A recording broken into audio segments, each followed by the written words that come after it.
Hello, I'm Brad. And I'm Jason. You are listening to Dice in Mind.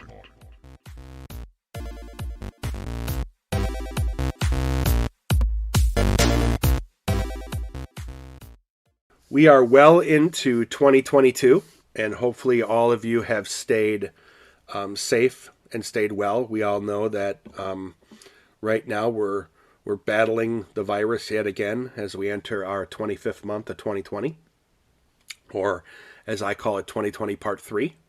I haven't found like the what you put as like the name of it after the colon, 2020 Part 3. I have 2020 COVID Strikes Back or something. Right, something Dark Side. Yeah. I have used that so many times, Brett. I told you that, and I just used it in a group on Zoom just a few days ago, and everyone burst out laughing. I try to credit you when I can, but that resonates. It resonates with people. It really it does because of everything that's going on, and that was really a small. We've been wanting to do this podcast for a long time, and it was a small piece to the puzzle as to us saying, okay, it's time. We have some time at home. We're all kind of shut in a little bit. We started last year, so we thought things were getting better at the time, but hopefully they will. We are plugging along. We are really driving toward episode 46, which we think will hit our stride. If you don't know what that means, then you really need to keep up with movies. But it's not much of a joke, because when episode 45 drops, the podcast will turn to the day 1 year old. So we're going to talk a lot more about that on 46. Yep. So 46 will be kind of a retrospective. But big butt here. Stay with us to the end, to the GM's Corner, because we have I don't want to say like a big announcement, but we have it's, for lack of a better term, it's a big announcement. It's a fundamental change to how we're going to run this podcast. Yeah, and it's not going to mean you're not going to listen anymore. The four of you that listen, we still and thank you for that. Listen. Yeah. So our friend Eric posted. Hi, Eric. Our friend Eric posted the other day that he was listening in the car and wanting to yell at us on the recording. So, like we've always said, what you're listening to is kind of the way we talk normally. And our friends are reinforcing it. Eric is one of our dearest friends, been around. Jason, you knew him before I did, but I've known him for 30 years. Yeah. Today, so hang around. Today's hang the day. Around to the end. Today, we're going to talk about the Expanded Player's Guide for Genesis. Yes. Dun, dun, and dun. This is one of those books where, I had to do a little bit of convincing, not much, for you to take a look at. Actually, no, you did a lot of convincing. I don't know why, in retrospect, I wasn't. Well, that's a good segue, because we're going to focus on a couple areas of the book, just because this is really, we're centering on the material in this and how it's helping us kind of create our Star Trek Genesis game.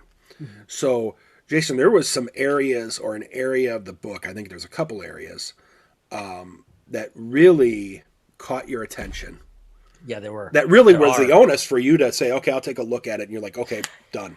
Yeah, you're right. Yeah. So, so a little more background, if you, especially if you are newer to the podcast. We talk about Genesis. I don't know, Brett. I fairly regularly, but intermittently. We're both big fans of the narrative dice system. Clearly, we're fans of the Genesis core rule book. We just think it's gorgeous. And like you said, I finally bit the bullet and bought this expanded guide, technically the Genesys Expanded Player's Guide, which came out in 19. So, I mean, I bought it at the end of 21. It was already out for a couple of years. And you're right. What we'll talk about in just a moment here, some of the tables, seeing the information, I just geeked out. I just thought this is so fascinating. The core. Oh, go ahead. I was just itching, but I was going to say, forewarning to everyone, you will hear some page turning during the episode. Yeah, I was going to say, I have my book open, but you're going to hear some page turning intentionally, because this is sort of this is going to be a bit of an ersatz review of the book. We're not trying to go through it point by point. You can get that elsewhere and get it better. That's not what we do on Dice and Mind. But every once in a while, we come across a book, or especially an RPG guide or source book, that we become really enamored with. And we want to share why that is. And this is one of them. So, sir, you asked me, what is it that really grabbed me? So in part 1, new settings, pages specifically, for those of you reading along at home, pages 43 to 52, table 141 to table 1410. I just want to read you the table titles because this is what got me going. Table 1 in this chapter, table 141, common tropes, right? Like gods, knights, monsters, new frontier, post-apocalyptic, robots, steampunk, etc., etc., etc. The next one, technology levels. Now this was the table, right? It's Stone Age all the way to Quantum Age, followed by Psychic Awakening. The amount of thinking and reading that went behind this creation blows my mind. World structure, planetary climate, planetary environment, population, other inhabitants and oddities, and then religions and cosmologies and governments, and then factions and organizations. I as you know, Brad, I saw these and I read these tables like very carefully, and they really got me thinking. It's funny because when I the Genesis book, like you said, outstanding. Yeah. I would almost consider it, because there isn't really a DM guide for Genesis. It's all in one book. Right. You have to call it a player's guide just because of the marketability of it.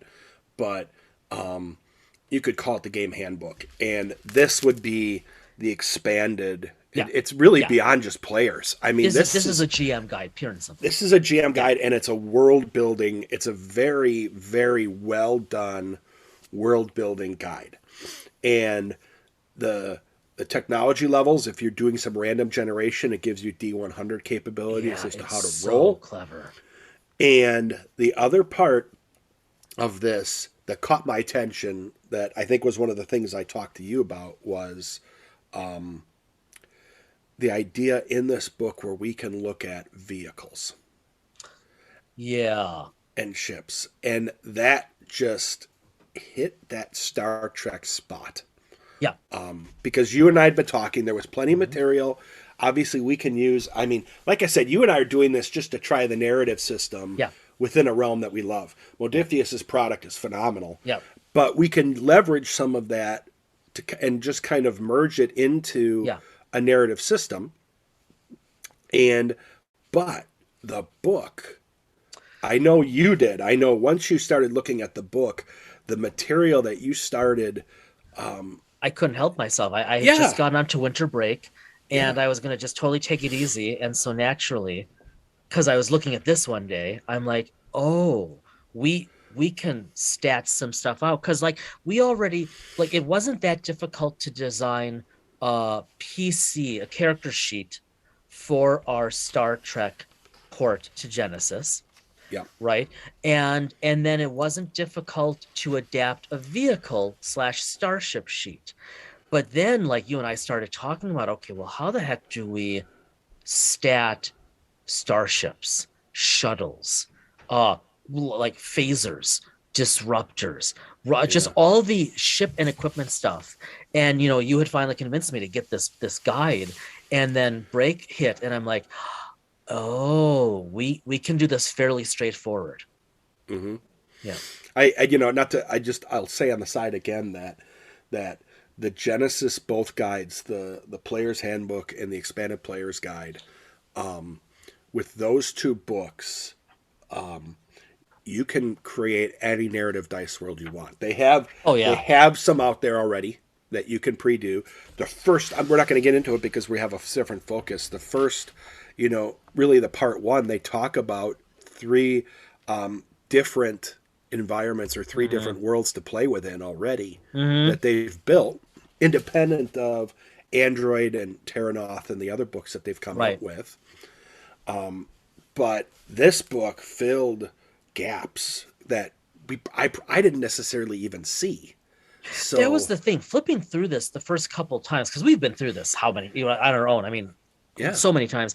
Flipping through it the first couple times, it was like, oh, this is neat. And in terms of a product, a printed book, I think whereas the core rule book for Genesys is really beautifully typeset, laid out, printed, all of this stuff. You guys know we're fans of them in that regard. I think they upped it a notch for the expanded players guide. It's even a cleaner layout. And so, I say this because, I'm flipping through it a couple times, impressed by the layout. It's easy to navigate, lovely sketches and drawings, etc., etc. But then when you start to slow down and dip in, it's like you're saying, Brad, it's like you realize there is so much information because it is a thin guide. I was just looking, it's a little over 110 pages. So which is a thin source book. That's a thin source book for any system we've talked about. Yeah. But it packs a big punch. Yeah. And let's be honest, the Edge Studio now is very experienced now. Yeah. With developing source books, especially if you go and look in the Star Wars role play. I mean, they've one or two. Yeah. For the collector in you. Which isn't in me. Yeah, I know. The collector and you, the listener. Yeah. Don't say a word. Nope. Because I only have a couple, and one of them came from you. You could. I mean, there's so many different dive. It reminds me of D&D 3.5 in many ways. Right. So what's nice with Genesys is that they've given you the information to create in effect your own guides. And yes. So from my perspective, even on if you happen to have the book or you get the book, what caught my eye the first time I looked through it was page 59, which is I'm there right now. Yeah, which is about vehicle creation, and it has kind of the ship that's the animation that they put on the page has kind of a Star Trek-y type of feel to it. I mean, it's steampunk, but it's so beautiful. Yeah. You want to, and it's clear they knew they were going to write this book because this is one of the few topics simply missing from the core rule book, vehicle creation. Yeah. Right. But then reading through this because I did just like you did, so that we could use this for ourselves for our Star Trek board.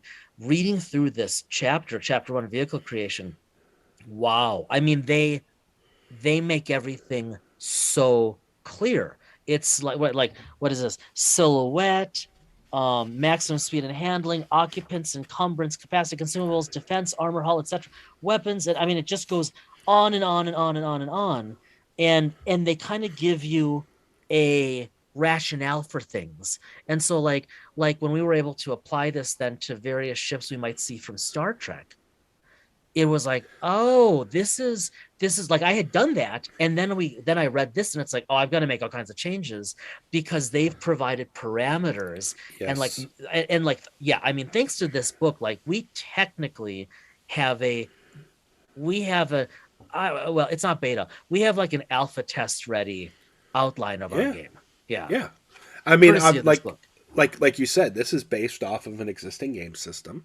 Yep. We are leveraging this is for our own edification because we can play Star Trek in a 2D20 environment, which I like. Now we want to try Star Trek and see how it works within a narrative environment because much like Star Wars really fits a narrative environment. Yep. We've talked about this before. Star Trek in a narrative environment is just absolutely, just thinking about it is enthralling to me. Perfect. Okay, so you get out for just a sec here, because it's Trek. Because right now, as we're recording, Discovery Season 4 is in full swing, and it is by far the best they've done. Star Trek Prodigy is out, and hey, it's Prodigy, but it's fun, and I really do legitimately enjoy watching it. Picard, well, as we're recording this, Picard production just had a scare with Omicron. But I think they're on season 3, producing right now or filming. So it's never going to come out in February, never going to come out next month like it's supposed to, but it might come out, say, April or May. So, and then, Strange New Worlds is, just around the planetary rim. So there's so much coming out. Yeah, I seriously want to geek out with our system with Star Trek narrative because I finally hooked you on the notion of playing on the frontier in Star Trek. It took me 30 years to get there. I finally got you there. Yeah, it did. Yeah, it did. It did. And this was we had a previous discussion about this, and Yeah. it was literally where, as we talked about it out loud, I kind of laughed at the idea that I just didn't bother to critically think this through at the time. Playing within canon or playing on the edge of canon. Yeah, right. we don't play, whether we are playing in Star Wars or even in D&D with some of the environments and all that. We have this thing about not messing with the printed material, the visual material, all the sanctioned material. Yeah. We like to hover on the edge. We can obviously we use it, Right. if we're playing Star Trek, we can know about the Titan. Yep. And know about the Cerritos. See, I've been watching. Yeah, you've been binging, my friend. Yeah, I have. That's a beautiful thing. It is. Yeah. But we aren't playing on those ships. We aren't necessarily having Right. to interact with those characters because it's. I don't want to disparage anyone, but for us alone, it's narrowing. There's so much out there, and that's what drives our creativity. And I think if you allow me to go here for a sec, because I think it makes sense given we're talking about the expanded players guide for Genesis. I think Star Wars, you and I have talked about this offline for a long, long time, and I continue to think about this, but Star Wars and D&D and others, I think they much more lend themselves to being open worlds. Yep. Okay. Star Trek, in part, I think historically didn't, because everything was through the lens of Starfleet, which I loved and love. Yep. And then also because, look, Star Trek is my future. When I think of the future, there's an element of Star Trek in there. I can't help it. It's both a gift and a curse. And so to me, Star Trek is okay. So I haven't said much about this, and I don't think I said this to you, Brad, but and I'm not going to say much because everything's up in the air. But I think we mentioned this maybe in the past. So a colleague and I are working on a book that uses Star Trek. It's a nonfiction, but uses Star Trek, and we'll see where it goes. But we don't have a deal yet. Fingers crossed as we record this.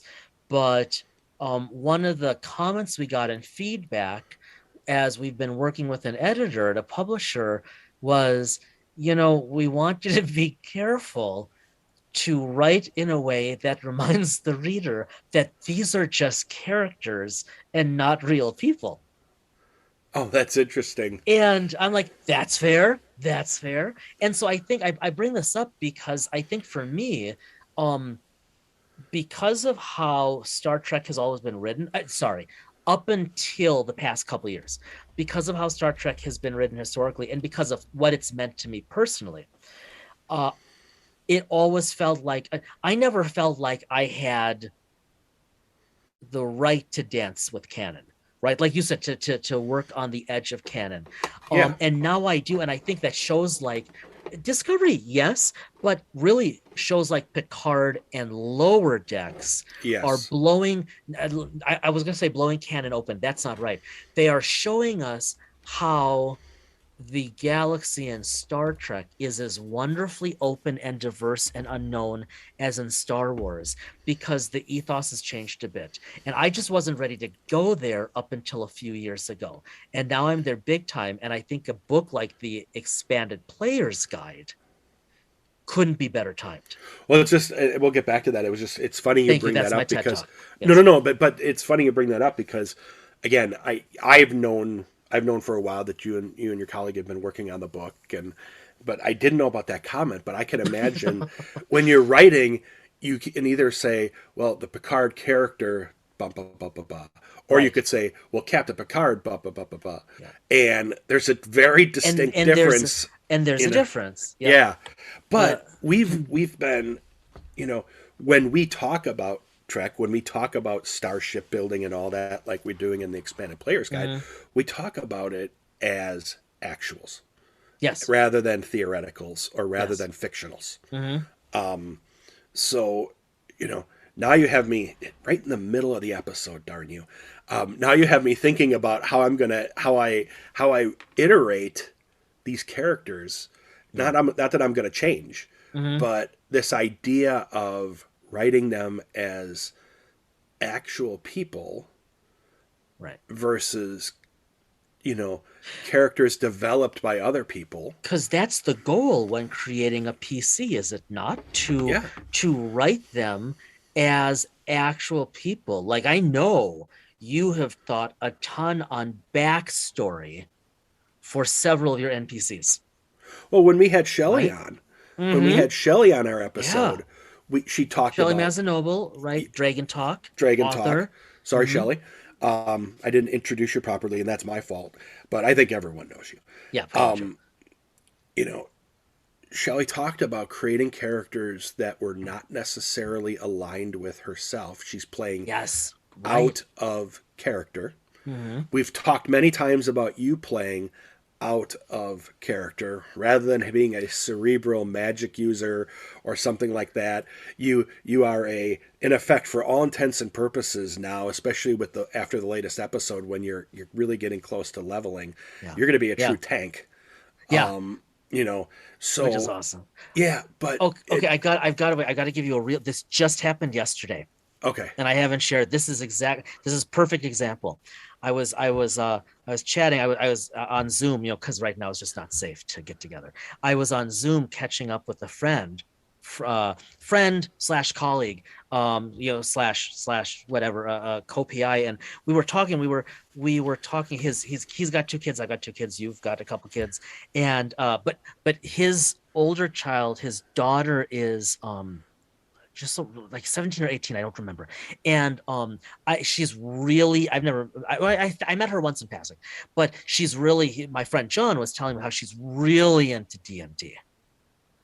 And he mentioned that we have a podcast, and this blew me away. She listened to at least part of the first episode, because she says to her, my friend John is texting me this Yeah. yesterday, and I didn't tell you this yet because I knew I was going to say, he, he his daughter must have listened enough, because we were talking about our characters in D&D. So this is all the way at the Yeah. beginning. And so John says to me on texts, I thought your friend was just some quiet professor guy, but he plays a chaotic neutral character. Whoa. see, And but that's exactly what you're talking about. yeah, and Yeah. you put in. I mean, you even put in, and there's a joke. There's a humor to this, but there's also, you always joke and say that, when you hear your character talk, he Sounds like has Alan a Rickman. real. Sounds like Yeah. Alan Rickman. Yeah. When you go out and look on Twitter, for all of you creatives out there, just phenomenal illustration and designs Oh and man. drawings of their characters. Oh, And I am envious in many ways that I don't have that skill set to do it. yeah. For many, and obviously these are characters that live with you for a while, and then you move to another character in another realm in another game. But for someone who's been playing a while, I mean, here's an example. Yeah. I never played Star Wars with you and our friend Scott, who was one of the No. game masters of all game masters. Yeah, But seriously. I remember your character's name was Manzakhet, There it is. He was my because Jedi. because Yeah. the way you had talked about him, he was a person, and he was in effect an extension of the group. I felt And so guilty one game because he inadvertently killed a bystander. And I'm like, and Scott GM'd it so beautifully. I'm like, oh my God, what did I do? well, see, and that's what you and I are doing with Star Trek, and that's really what Yeah, the original the Genesis guide. guide is Yeah. great. The expanded guide has given us the ability now for us. I mean, you take it even a step further than me. We are both fans of starship design. Oh yeah. Yeah.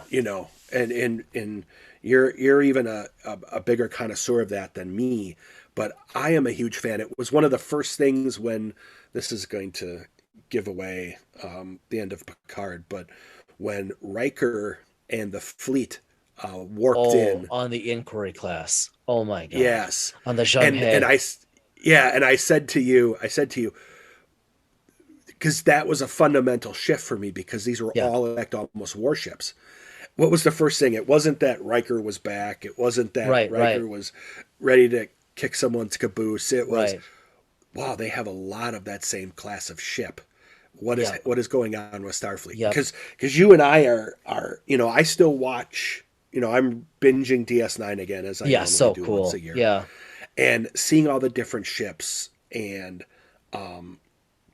all the design, the ability for us to start to think about that and think about these existing classes, I Yeah. think we have a very slippery slope that we could use this material and vehicle Yeah, creation right. and create every potential different class of Yeah. starship we Yeah. wanted. We could get caught in that hole. And Yep. shout out right now on that note to Eagle Moss, because I mean the Simon and Schuster books historically, I mean they'll those were essentially canon. It's not, if not gospel, right? That's where, like, I look over at my shelf and I've got two iterations of the Star Trek Encyclopedia, because that was the only place you could go to get any of the quote unquote new, we're talking 90s here, quote unquote Yeah. new Trek shows. You could, to get the ships, anything about them, the layouts, like the Akira class, which is now not new, hasn't been for decades, but when it came out, it's like, whoa, fundamental change in ship design.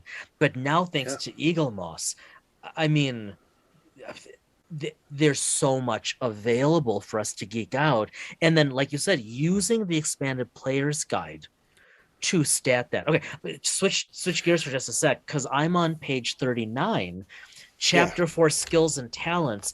Another thing I appreciate about this guide, and I found really helpful while we were working on our character sheet for our Star Trek port, which, by the way, if we haven't said it before, we're calling Star Trek Frontiers.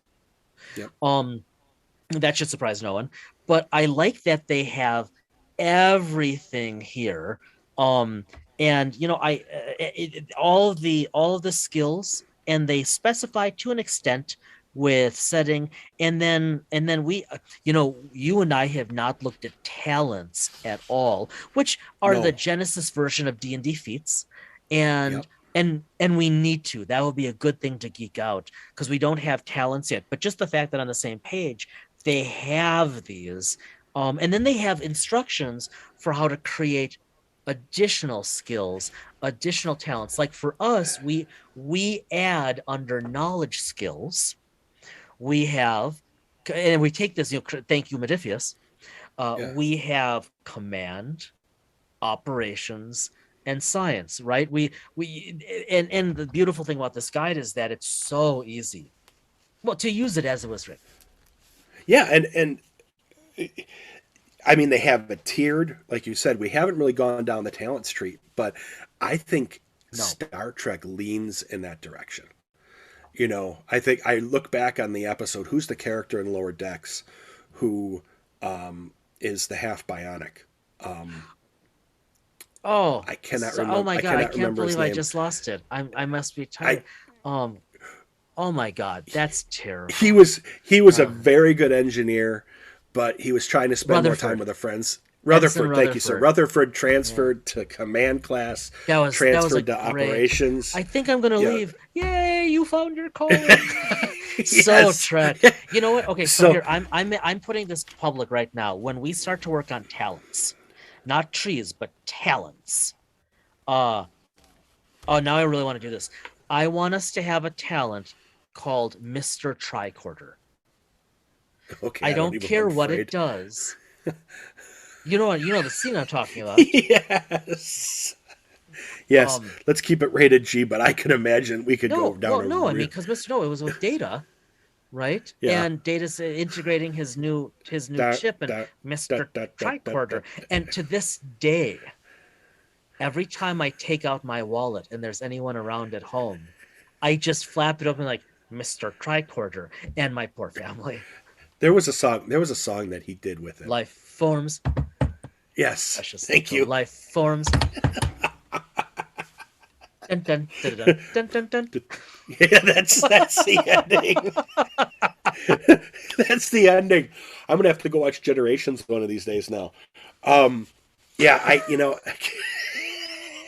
and we're not even off the rails, and it's just funny to remember that. I forgot about that. Just good scenes. Okay, yeah, the Mr. Yeah. Tricorder. No, I mean it, but That that's has to why be we have to have a that talent. has to be a derivative of humor and science of some form or another. Something. Yes, Right. or Yeah. Android related. But before we jump into over the GM side, the other Yeah. thing we won't have time to get to, and I'm just leaving it open for future discussion, is within part two. That chapter 2 is about adversary creation.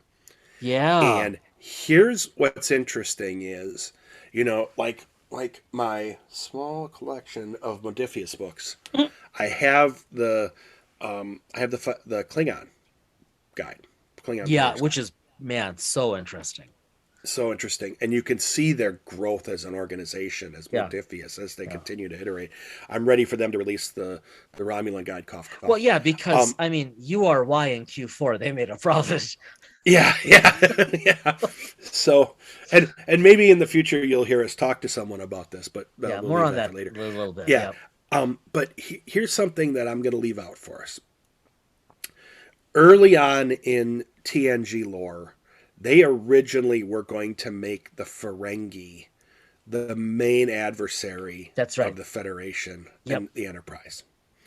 Now the Ferengi have, if you look at the end of DS9, you have Nog in Starfleet. Yeah. If you look at Discovery, without giving anything away, you see all sorts of different You have characters. the USS Nog. Yes. Yeah. And you have Ferengi that you will see Yep. amongst wearing Yep. Starfleet uniforms. So they're an adversary and they're also a PC. Yeah. So Yeah. when we go to do this design, Klingon, Romulan, Mhm. Ferengi, Borg, Synth. all synth, Yeah. all these different Dominion, Jem'Hadar, Founder. Yep. They are both adversaries. And they also can be PCs. Yes. So we have to look at how we are going to be able to design both, because obviously they're going to be adversaries. But if someone wanted to play a Worf like Klingon in Starfleet, in theory, I you could do protest. that. I am not a merry man. Yeah. Okay. Yeah. So, but okay, but we have to look at this when we get to talking about adversaries. Mhm. We have to design adversaries and along with Yeah. rules and such for Yeah. those type of PCs. And I think you addressing this is really, really topical, really prescient, because we see this. Well, like we talked about this actually specifically with Shelley Masnoble, but because we see this, I think, with D&D, with Wizards of the Coast being the trailblazers here, but this whole notion of adversaries being often inherently, by definition, specific species Yeah. is going by the wayside. And it's 2022, people, right? We're more enlightened, hopefully, now. And it's exactly what you said, Brad, that you can have a PC or an adversary with same species, same traits, etc. Yeah. And let's be honest, we're talking about this because you go back to 1980s, you go back to the 60s Yep. when they developed the Klingons. Yeah. albeit different looking Klingons, but Yeah. But Klingons. then they retconned the heck out of that. Yeah, they did. Thanks Yeah, to thanks to DS9. But actually, thanks to Enterprise. I was just going to say, DS9. actually, thanks to Yeah. Enterprise. Yeah, Believe it or thanks not, to I Enterprise. just saw that, courtesy of Paramount Plus live streams. But yeah, Oh wow, there's a Star Trek channel. I know I watched Yeah. that. I know, Thank you for telling me that. That was just a bad idea. I love that so much. Okay, keep going. Yeah. But ultimately, whether it's Star Trek or like you said, we talked about this with Shelley and with D&D. Yep. You can look at this with any game, even Star Wars. You have Jedi and dark side who can be the same species. Mhm. You are going, let's look at the Klingons during the TNG and DS9 era. They were friends, then foes, then friends again. Right. Yeah. So Sounds like a junior high relationship. exactly. You have even at the end of DS9, and I keep going to this. You have Odo going back to his people, Right. to heal them. So now are the founders will always obviously be, just from personal opinion, be a little bit hesitant when it comes to solids. But what are they now? Mm-hmm. So how do we write? If someone wanted to play a founder, would we want to allow it? Right. And two, how do we characterize them?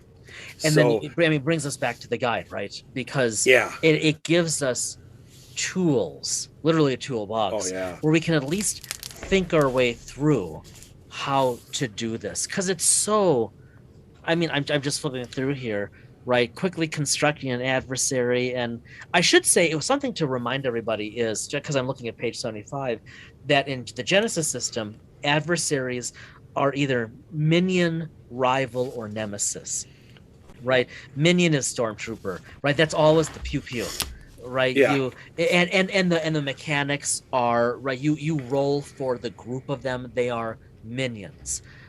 Yes. But we're talking about like rivals and especially nemesis, where you're talking truly individual NPCs who you can have a lot of fun with.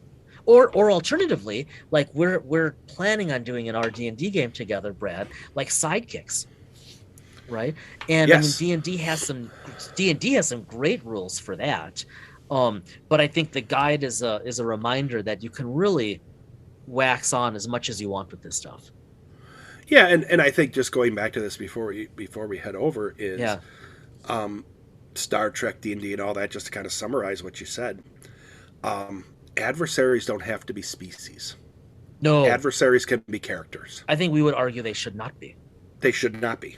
It just Okay, not only is that the way we're going culturally, it just to me, I think we've talked about this in the past. It just never made a lot of sense that a whole species would think the same way, almost in the way of automatons, against another. That's always been a challenge of television and movies, right?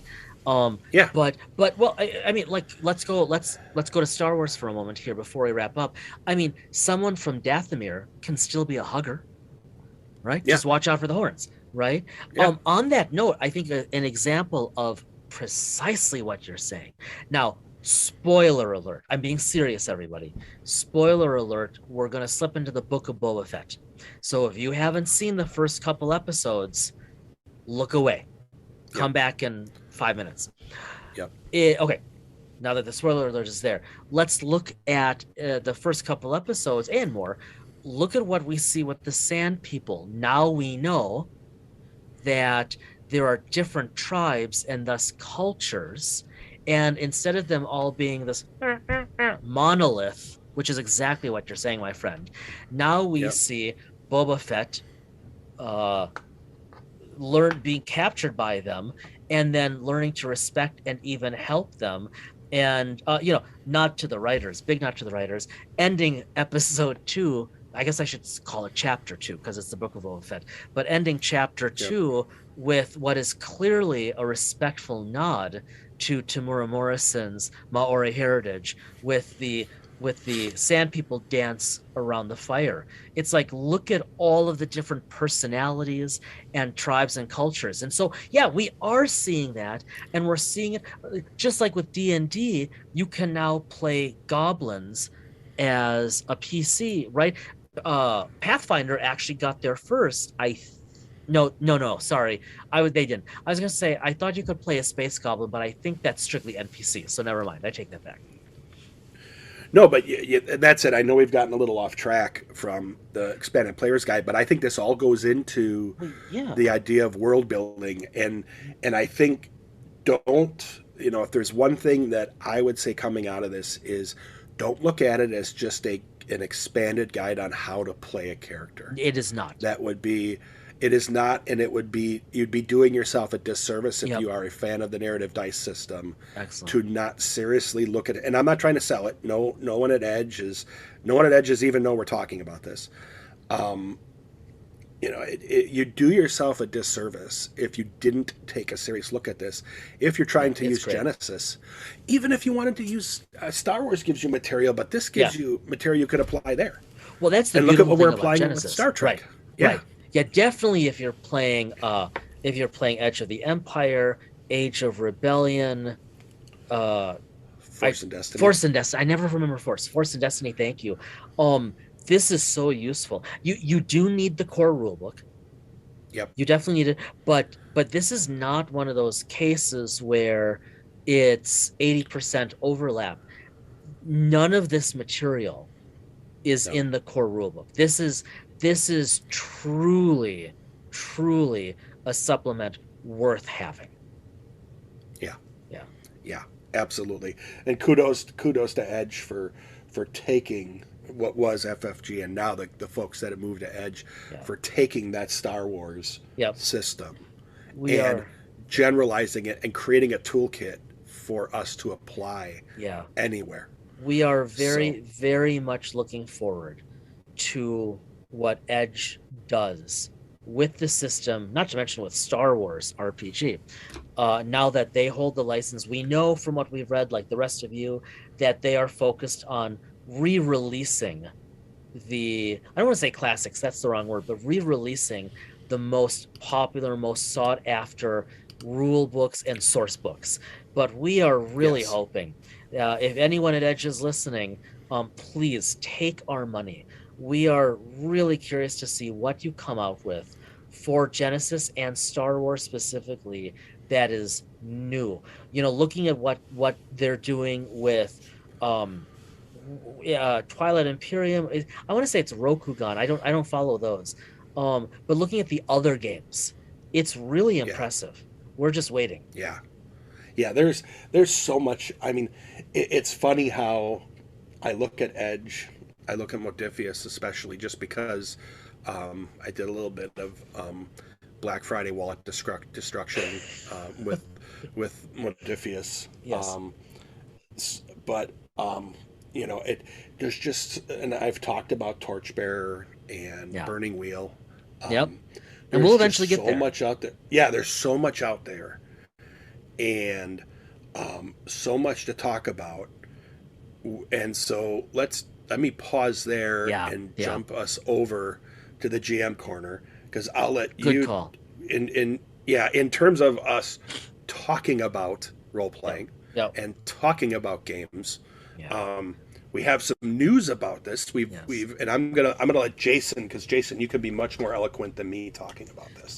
But this is huge. This is a big one for us. To quote Dr. Watson, speaking about Sherlock Holmes when he turns around on his plane. I'm talking about the BBC version that came out several years ago, not the original with Basil Rathbone. Those were great. There's an east wind coming, except in our case, it's better. It's positive. Brad and I, as we are getting deeply into the production and the fun of this podcast, we think it's time for it to evolve and take the next step. It's been a lot of us talking and waxing apoetic about these topics with just a few interviews, and we're really pleased with the interviews we've had. We've had friends and we've had creatives, and we've really appreciated that. Speaking with Shelley Mazanoble will always be a high point because she is just such a great person.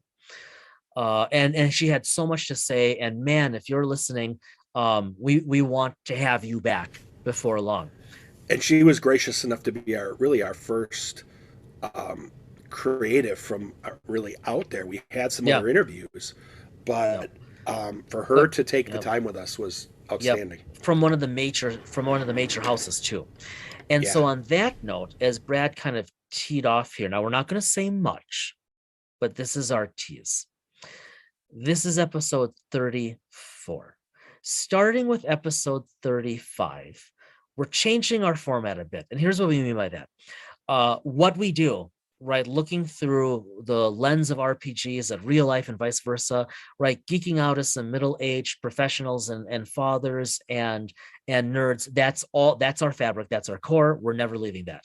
But instead of spending as much time just us talking, we've had so much fun with interviews, and people, and I mean plural, people have been so gracious with their time. Starting next week, everybody, we're going to have a blitz of 5 weeks in a row of interviews, and we're going to move toward that format. No promises, but right now we're setting it up and we're on scheduled to have a blitz of 5 weeks of interviews, a week of us in between, 5 weeks of interviews, a week of us in between, and so on. So we're looking to continue that. People are being very gracious with their time, and man, oh man, we're not going to give anything away, but you would not believe some of the people lined up in the next 2 to 3 months. I've truly been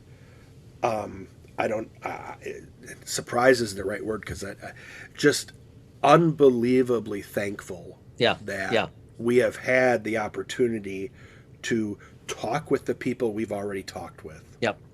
Shelley, Jeff Ashworth, Tim Woods, etc. And now some of the folks that have agreed and come on to the show and talked with us already. Now, as Jason has said, we record ahead. Just to make sure. And now we're going to have some folks I have interviewed and are interviewing that make a dent in the RPG universe.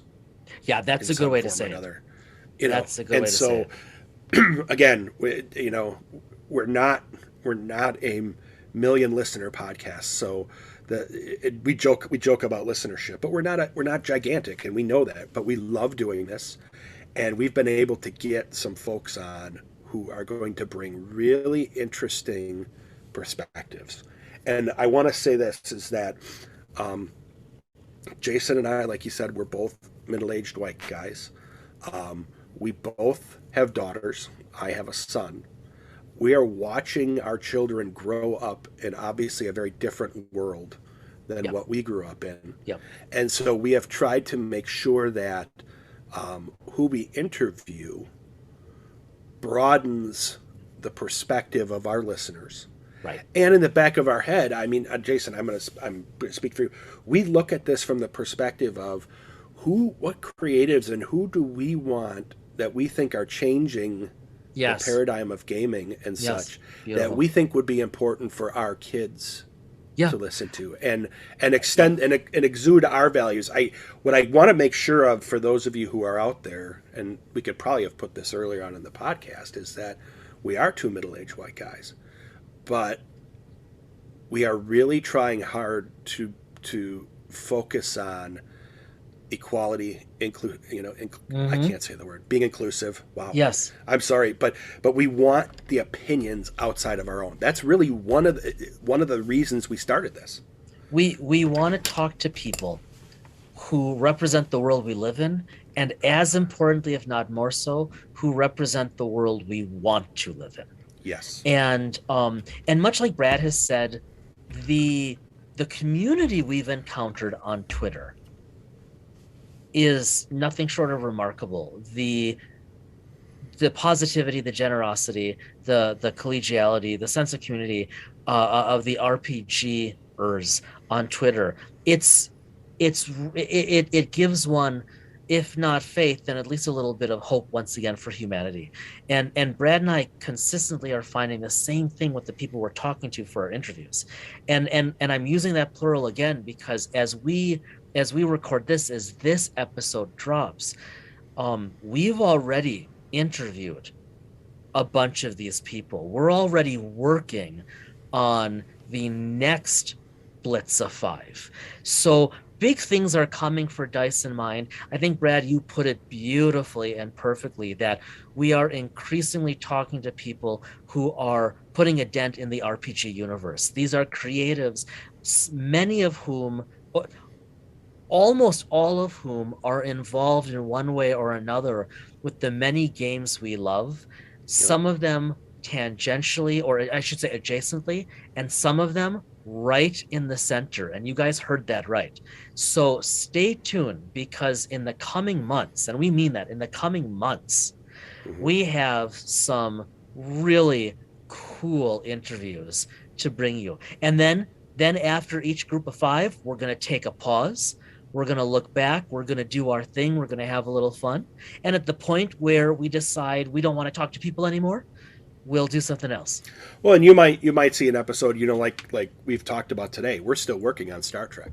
Yep. So you might see that pop up. There's so much going on, but if you're going to hear more interviews, and it's nothing selfish or narcissistic on our part. We are just finding such creative people. And then I'll leave it because I want to ask you a question before we wrap up. 42.